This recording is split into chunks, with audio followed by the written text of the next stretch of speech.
Good afternoon. Welcome to the Midday Mull for Monday, the 17th of April.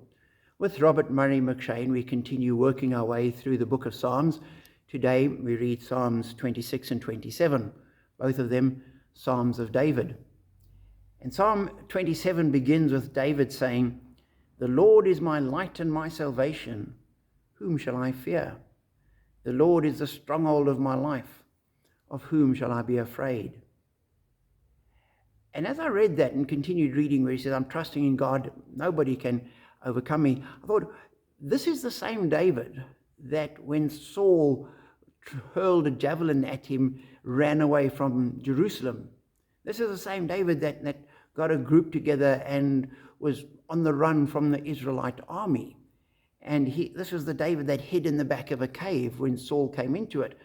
So clearly, when he says, "I won't fear people," that doesn't mean that I'm just going to stand and they can come and I'm not going to be worried because they can't touch me. He appears to have known that they could touch him and that it was a very real danger.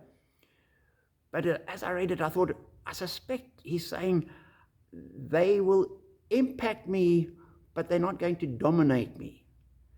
And Saul might well threaten me, but I will take the precautions I need, and I won't fear that he will overcome me.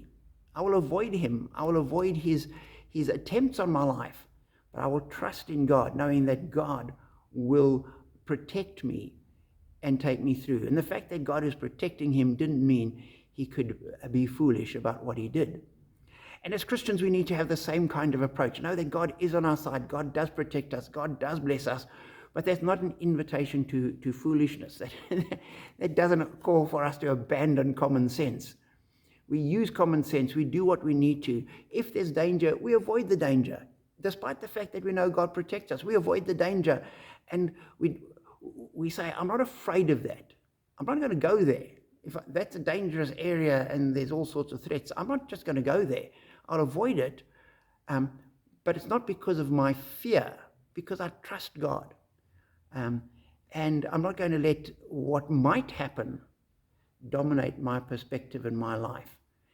And therefore, I will continue walking with God, continue doing what I need to do while being cautious at the same time. It's kind of a balance that we need to have as Christians in our lives. So be encouraged, be challenged, and know that as we walk with God, we are blessed.